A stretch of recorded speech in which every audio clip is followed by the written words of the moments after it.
O Barba Azul. Seguimos aqui em nossa série de vídeos sobre o livro Mulheres que Correm com Lobos, de Clarissa Pinkola Estés.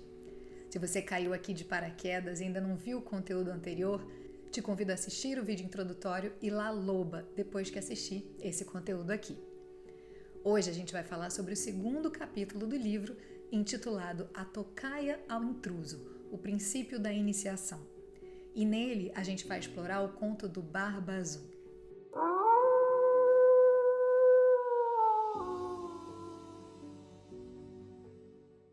Nessa história, o Barba Azul é um homem rico e misterioso que se casa repetidamente com mulheres jovens. Ele é chamado de Barba Azul devido à sua barba azulada e aterrorizante. Cada uma das suas esposas anteriores desapareceu sob circunstâncias suspeitas, mas ainda assim, esse predador segue se casando com outras mulheres. Barba Azul dá a cada uma de suas esposas chaves para todas as portas de sua mansão, mas ele faz uma proibição estrita. Uma chave específica, geralmente chamada de a chave proibida, não deve ser usada para abrir uma determinada porta. Curiosas, as esposas anteriores desobedeceram à proibição e abriram essa tal porta proibida apenas para descobrir um terrível segredo. O quarto estava cheio de esqueletos de suas esposas anteriores. A história toma um novo rumo quando Barba Azul se casa com uma jovem e bela mulher que não sabe sobre o seu passado sombrio. Ele a deixa em casa enquanto ele está ausente, entregando-lhe todas as chaves, incluindo a chave proibida. As irmãs mais velhas da esposa que a visitam insistem para que ela use a chave proibida para descobrir o que Barba Azul esconde naquele quarto. A esposa, movida pela curiosidade, usa a chave proibida e descobre o terrível segredo do quarto com os esqueletos de suas esposas anteriores. O chão do quarto estava encharcado de sangue e os cadáveres das mulheres anteriores estavam por toda parte. Aterrorizada, a esposa fecha a porta e tenta esconder a chave, mas a chave proibida começa a sangrar e não pode ser limpa. Barba Azul retorna inesperadamente e descobre que a sua esposa usou a chave. A esposa, em desespero, pede ajuda às suas irmãs mais velhas, que enviam o seu irmão para resgatá-la. O irmão chega a tempo de salvar a esposa de Barba Azul de um destino terrível e eles conseguem derrotar Barba Azul, matando-o finalmente. Essa lenda continua e há quem diga que existe uma mecha da barba do Barba Azul guardada no convento das Freiras Brancas nas montanhas distantes, já que ninguém mais se dispunha a tocar nele. O conto do Barba Azul é uma metáfora poderosa para muitas experiências femininas, especialmente aquelas relacionadas ao controle, à curiosidade e à exploração dos limites pessoais.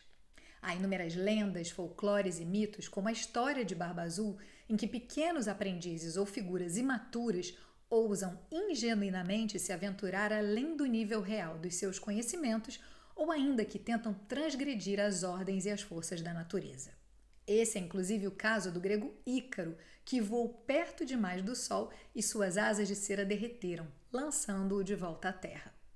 Mas qual é, afinal, a metáfora por trás desse conto? A autora explora como as mulheres frequentemente se encontram em relacionamentos ou situações em que são subjugadas, controladas ou silenciadas, como as esposas de Barba Azul. É preciso aprender que existem predadores e que, sem esse conhecimento, uma mulher seria incapaz de se movimentar com segurança dentro da sua própria floresta sem ser devorada. Compreender o predador aí é tornar-se alguém madura, pouco vulnerável à ingenuidade, inexperiência ou insensatez. Quase todas nós, pelo menos uma vez na vida, passamos pela experiência de uma ideia irresistível de ter uma pessoa entrando pela nossa janela no meio da noite para nos apanhar de surpresa. E o que dizer então de mulheres que sabem que seus companheiros não são lá os bons moços que criam no seu imaginário ou ainda que estão vivendo fora dos limites da lei, mas que ainda assim fecham os olhos, fingindo não ter acesso ao que a gente poderia chamar de quarto fechado. Uma mulher ingênua ou magoada pode facilmente ser seduzida por promessas de conforto, prazeres, diversão, amor eterno, sexo ardente ou ainda ascensão social aos olhos da família e colegas. Entre os lobos, quando a mãe deixa os filhotes para ir caçar, os pequenos tentam acompanhá-la para fora da toca, pela trilha abaixo. A mãe rosna para eles, investe contra eles e os apavora até que voltem de volta para a toca.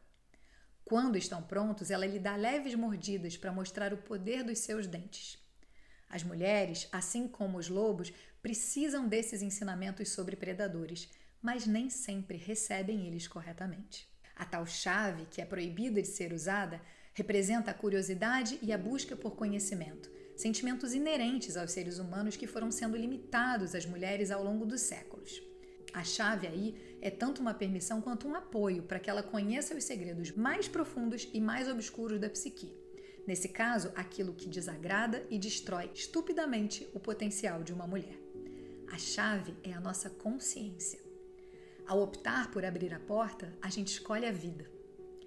Mas por que então a chave sangra sem parar? Uma mulher pode tentar se esconder para não ver as devastações da sua vida, mas o sangramento, que aqui representa a perda da energia vital, vai continuar até que ela reconheça a real natureza do predador e o domine. O sangue na chave é o sangue da mulher, mas não o sangue menstrual, e sim o sangue arterial da alma. O vestido que ela usa, bem como todos os outros vestidos que estão no guarda-roupa, ficam manchados com esse sangue. Na psicologia arquetípica, a roupa simboliza a presença externa. Ela é a máscara que a gente usa para se mostrar para o mundo, ou ainda o ascendente, como a gente diz na astrologia. É ali que a gente esconde ou disfarça o nosso sol ou signo solar.